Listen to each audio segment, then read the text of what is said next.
بسم اللہ الرحمن الرحیم۔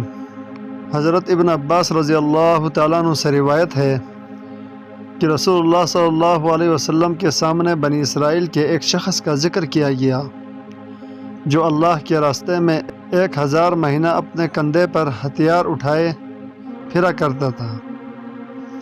رسول اللہ صلی اللہ علیہ وسلم اس سے متعجب ہوئے اور اپنی امت کے لیے اس بات کی تمنا کی اور کہا، یا الہی، تو نے میری امت کی عمروں کو بنسبت دوسری امتوں کے کم بنایا ہے اور ان کے اعمال بھی قلیل ہیں، انہیں کوئی چیز عطا کر جو ثواب میں زیادہ ہو۔ پس اللہ تعالیٰ نے اس امت کو لیلۃ القدر عطا کی جو 1000 مہینوں سے بہتر ہے۔ کہتے ہیں کہ اس بنی اسرائیلی کا نام شمعون تھا۔ اس نے دشمنوں سے 1000 مہینہ جہاد کیا۔ اس کے گھوڑے کے زین کبھی خشک نہ ہوتی تھی۔ کافروں کو اپنی قوت اور بہادری سے ایسا دبایا کہ ان کے چھکے چھوٹ گئے۔ کافروں نے تنگ آ کر اس کی عورت کو اپنے ساتھ ملایا اور کہا کہ اگر تو نے اس کو قید کر کے ہمارے حوالے کر دیا تو سونے کا تشت بھرا ہوا آپ کو دیں گے،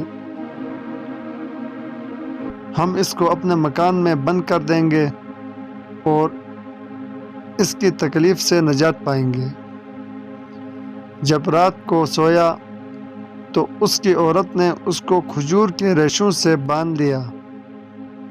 جب وہ بیدار ہوا تو اس نے اپنے اعضاء کو حرکت دی اور رسی کو ٹکڑے ٹکڑے کر دیا اور عورت سے پوچھا کہ تو نے یہ کام کیوں کیا؟ عورت نے کہا کہ میں تیری قوت آزما رہی تھی۔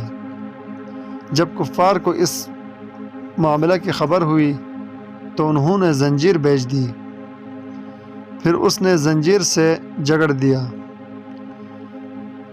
اس کو بھی اس نے توڑ ڈالا۔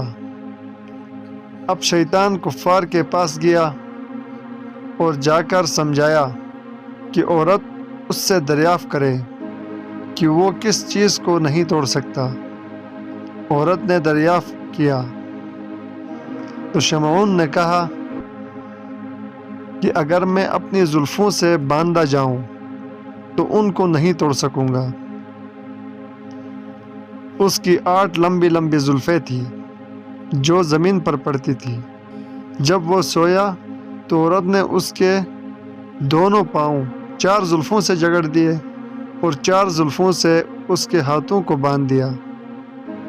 کفار آئے اور اس کو اپنے ذبح خانہ میں لے گئے جس کی بلندی 400 ہاتھ تھی اور بڑا وسیع تھا، اور اس کے باوجود اس کا ستون صرف ایک ہی تھا۔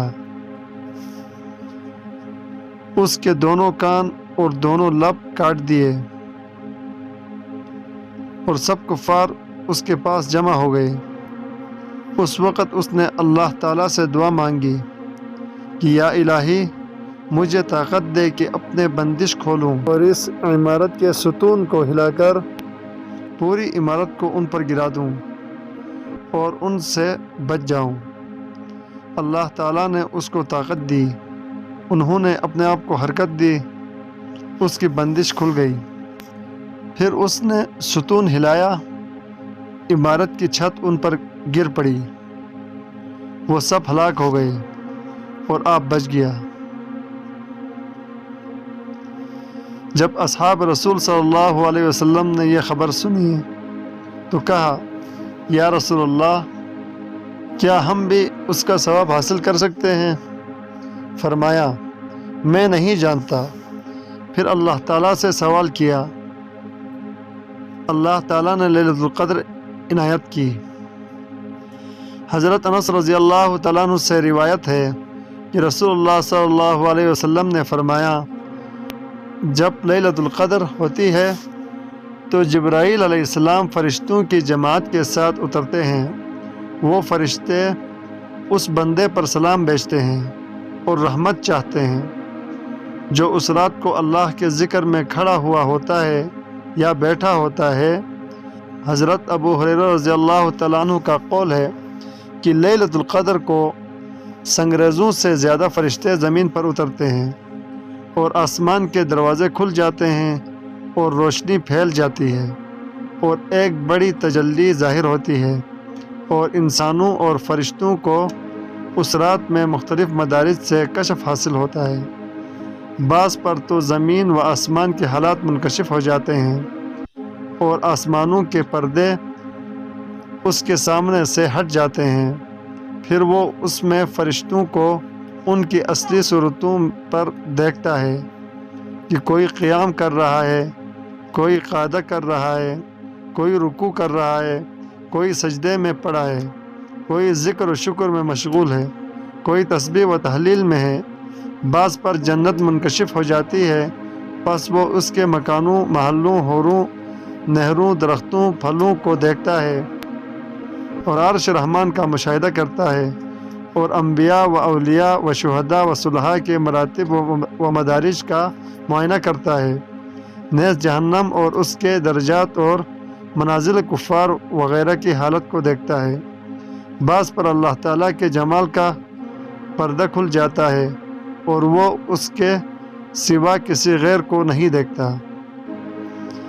حضرت عمر رضی اللہ تعالیٰ عنہ سے روایت ہے کہ رسول اللہ صلی اللہ علیہ وسلم نے فرمایا ہے کہ جو شخص رمضان کے 27ویں رات کو صبح تک عبادت میں مصروف رہے وہ مجھے زیادہ پسندیدہ ہے بنسبت ماہ رمضان کے تمام راتوں کے قیام سے۔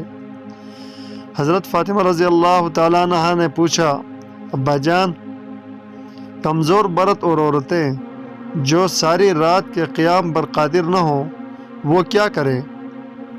فرمایا، وہ اس رات بسترے نہ بچھائیں اور ان پر تکیہ نہ لگائیں، اور اس رات کی کسی ایک گھڑی میں اللہ کی یاد کے لیے بیٹھ جائیں اور اللہ سے دعا مانگیں۔ یہ بھی میرے نزدیک ماہ رمضان کے تمام راتوں کے قیام سے بہتر ہے۔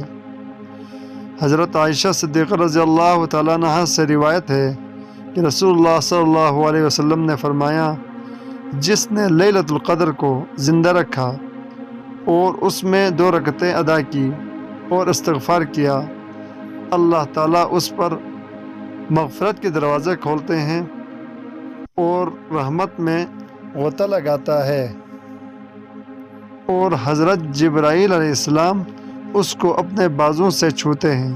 جس کو حضرت جبرائیل علیہ السلام چھوئیں گے وہ جنت میں داخل ہوگا۔